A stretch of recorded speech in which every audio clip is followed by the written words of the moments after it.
Halo,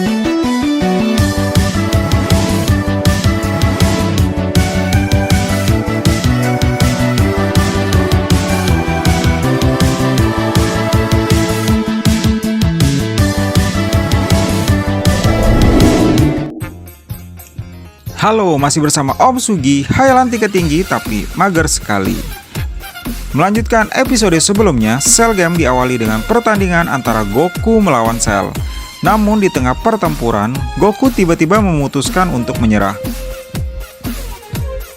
Gohanlah yang melanjutkan pertandingan tersebut. Gohan berhasil meluapkan amarahnya dan menembus batas manusia Super Saiyan biasa. Kekuatannya menjadi sangat kuat, bahkan Cell pun tidak mampu menandinginya. Cell putus asa dan memutuskan untuk meledakkan dirinya bersama bumi dan isinya. Namun Goku membawanya ke dunia Raja Kai. Cell belum mati, ia kembali ke bumi dengan kekuatan yang jauh lebih kuat.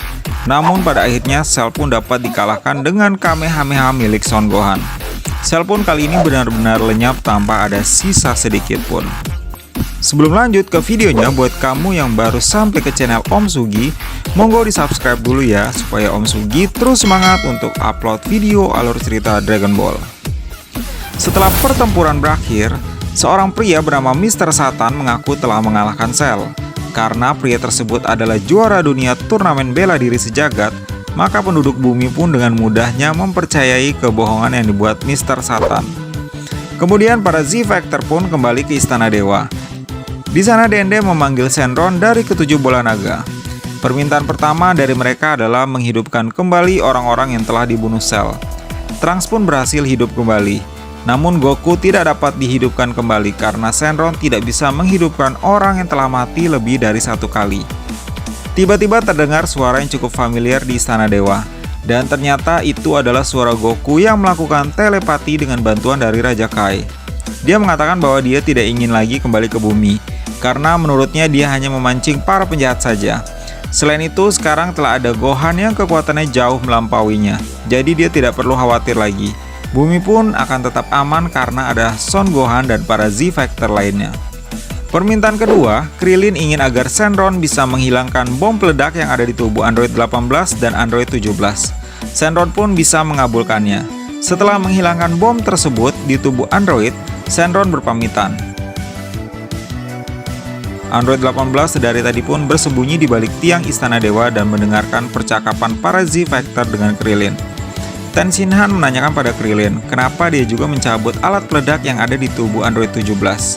Krillin pun mengatakan bahwa mereka berdua adalah pasangan yang serasi. Jadi keduanya harus merasakan hal yang sama, tidak baik ada peledak di dalam tubuhnya.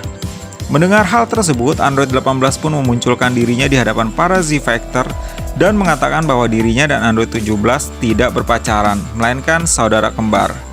Namun Android 18 tetap angkuh. Dia mengatakan bahwa jika hanya karena alat peledak itu dihilangkan dari tubuhnya, itu tidak akan membuatnya menyukai Krillin begitu saja. Kemudian ia pun pergi begitu saja dari Istana Dewa. Disusul dengan para Z-Factor meninggalkan Istana Dewa untuk kembali ke rumahnya masing-masing. Di perjalanan, Yamcha menceritakan pada Trunks bahwa pada saat Trunks dibunuh oleh Cell, Vegeta terlihat begitu marah dan langsung menyerang Cell secara membabi buta. Hal itu membuat Trunks tampak senang dan bangga dengan ayahnya. Sesampainya di rumah, Gohan melihat ibunya begitu terpukul karena mengetahui bahwa Goku sudah tiada dan tidak bisa dihidupkan lagi dengan Dragon Ball. Namun Gohan tetap menyemangatinya, walau Goku sudah tidak ada, tapi Gohan akan selalu ada di sisinya untuk melindungi dan menjaga ibunya. Keesokan harinya, Trunks berpamitan dengan Bulma untuk kembali ke masa depan.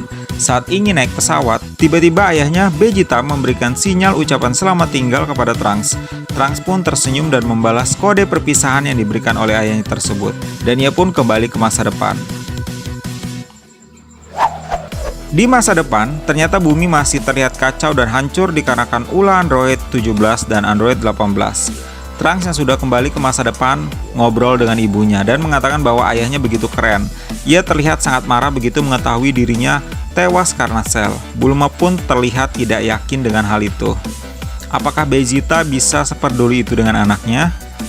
Televisi menyiarkan berita tentang kehancuran kota akibat ulah dari kedua android. Tanpa pikir panjang, Trunks pun langsung ingin menyelesaikannya. Ia pun berpamitan dengan ibunya untuk menghancurkan kedua android yang telah merusak dan menghancurkan kota. Saat sedang asyik menyerang penduduk kota dan menghancurkan kota, Android 17 dan 18 kedatangan Trunks yang sudah dalam keadaan Super Saiyan. Android 18 pun langsung menyerang dengan menembakkan laser ke arah Trunks. Namun dengan mudahnya Trunks menghindar dari serangan laser tersebut. Tiba-tiba Trunks langsung muncul di hadapan Android 18 dan langsung menghantam wajah Android 18 dan Android 18 langsung terlempar jauh dengan wajah penuh luka. Sangat kesal dengan Trunks, kedua android itu pun langsung menyerang Trunks secara bersamaan. Sedang asik menembakkan laser, tiba-tiba Trunks muncul dan langsung menembakkan laser ke arah Android 18. Seketika Android 18 pun hancur dan terbunuh. Begitupun dengan Android 17. Dengan mudahnya Trunks membunuh Android 17 dengan satu serangan laser. Kedua android pun telah tewas di tangan Trunks. Namun di tempat lain, Cell nampak sedang asik membunuh para penduduk bumi. Karena di masa depan Trunks telah membunuh Android 17 dan Android 18, Cell pun berniat ingin membunuh Trunks dan menaiki pesawat yang digunakan Trunks untuk kembali ke masa lalu untuk mencari Android 17 dan Android 18.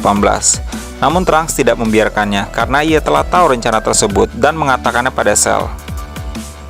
Trunks pun segera membawa Cell ke suatu tempat yang sepi agar pertarungan mereka tidak menghancurkan kota.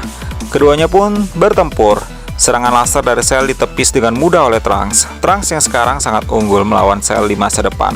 Trunks melemparkan Cell ke langit, namun Cell berhenti lalu siap menembakkan Kamehameha ke arah Trunks. Sebelum sempat mengeluarkan Kamehameha, Trunks langsung menembakkan kekuatan laser yang cukup besar ke arah Cell. Cell pun lenyap. Tidak ada lagi Cell di masa depan, masa lalu, ataupun masa kini. Bumi pun telah benar-benar aman. Lalu bagaimanakah kelanjutan cerita Dragon Ball Z selanjutnya? Akankah ada musuh baru yang siap meneror para Z-Factor? Terus saksikan channel Om Sugi ya untuk lanjutan alur cerita Dragon Ball selanjutnya.